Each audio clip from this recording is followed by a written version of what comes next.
So several years ago, I went to a well-respected pastor, someone who I trust and is so awesome.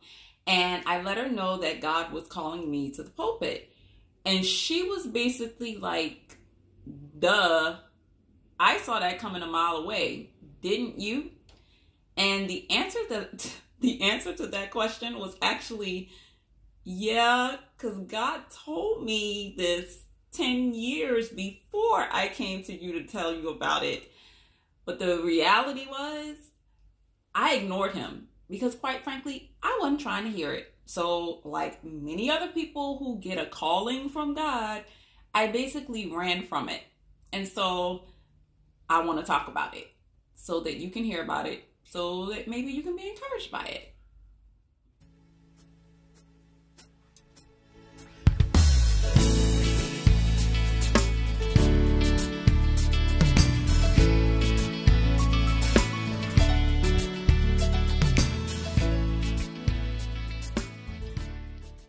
Thank you so much for watching. I'm Ruthina Porterfield, God's favorite, and I want you to get to know him. So click on that subscribe button and meet my God with me every 7th, 17th, and 27th of each month so that you can get to know the one who loves you more than you can fathom.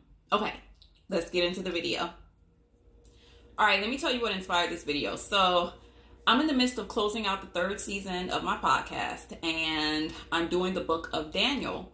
Every season I do a book, and I read the book from verse to verse to verse to verse, from beginning to end.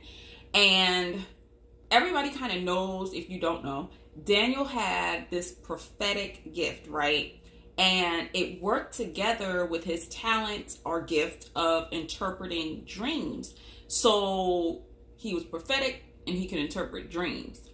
But what people don't talk about is how this weighed on him. Like, dude struggled with this physically, mentally, and emotionally. There's a whole section where he talks about how he had this apocalyptic dream, and when he woke up and he started getting like the meaning of it, dude passed out from figuring out what it meant or learning what it meant. And then he talks about how he struggled with it so bad that it just weighed on him constantly, but he still had to go to work. Does anybody else not understand why you wouldn't want to preach or prophesy or go into this calling that God is calling you to do? Okay, so I'm gonna be honest. Yes, I have been public speaking for a long time. I actually remember my first public speaking speech. I was in kindergarten. I was the kindergarten valedictorian, and I'm standing at a pulpit actually giving this valedictory speech. I remember studying the little 5 lines that I had to learn. Anyway, all throughout school, I used to go in public speaking contests and win awards and stuff. And even in church, I was the head of our little youth ministry. And so I would lead the youth Sundays, not do sermons, but lead a youth Sunday service and stuff like that, you know. Listen, I know what you're thinking. You're hearing all this stuff about me being on the pulpit, and you're probably saying what that pastor said to me. Ruthina, duh. But in my defense, God did not actually say anything about preaching until I was almost 30 years old. I was driving across country like he told me to, and he dropped a little nugget. He didn't even yell it. He just kind of whispered, hey, listen, you know you're going to preach, right? And basically I was like, okay, yeah, whatever, and dismissed it. And also in my defense, I'm an actress. And so I thought that the only reason I spoke well was because I know how to act. And then I met some other actors and actresses and realized public speaking and acting, they're not really one and the same. Okay, so fast forward. I moved to LA, and God tells me to volunteer for Children's Church.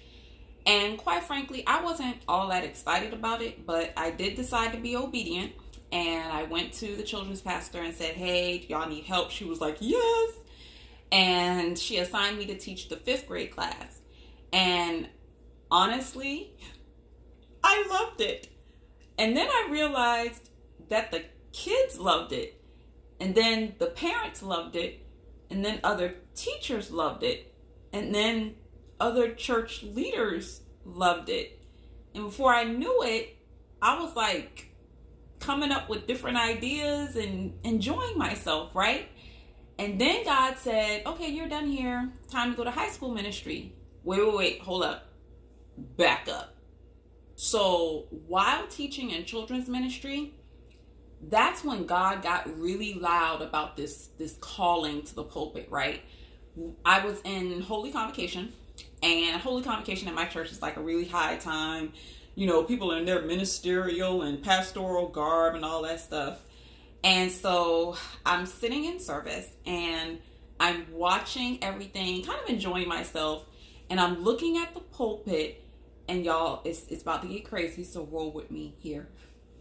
I'm looking at the pulpit, and like a movie, I start seeing a chair literally fade into, like, onto the pulpit next to this other pastor. And then as the chair fades in, this sounds so crazy, like a picture of me or me starts fading into the chair. So it's like the chair is fading in and I'm fading into the chair, and it's like getting really, really clear.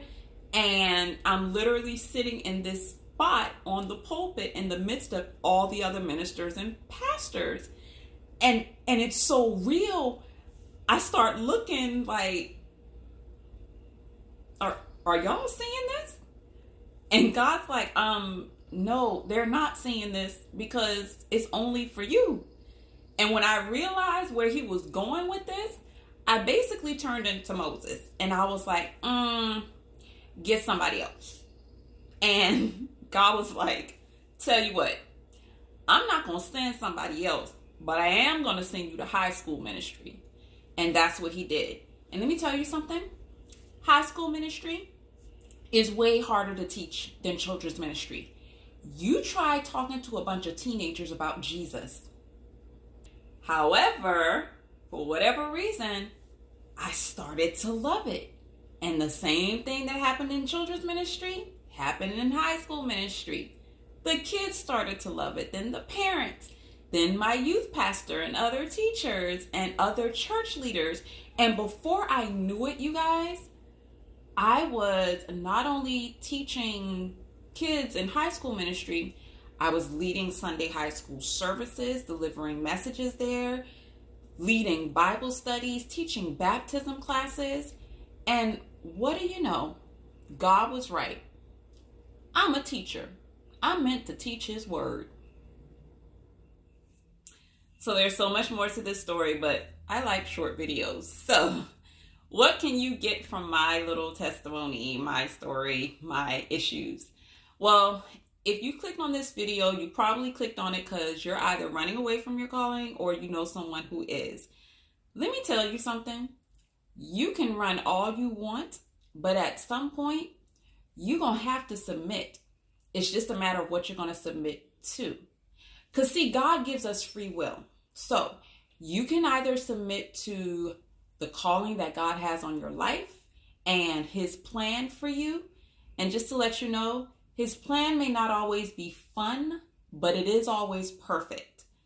Or you can submit to fear and your plan for your life. And let me tell you something, the way that you see it working out, it hardly ever works out that way.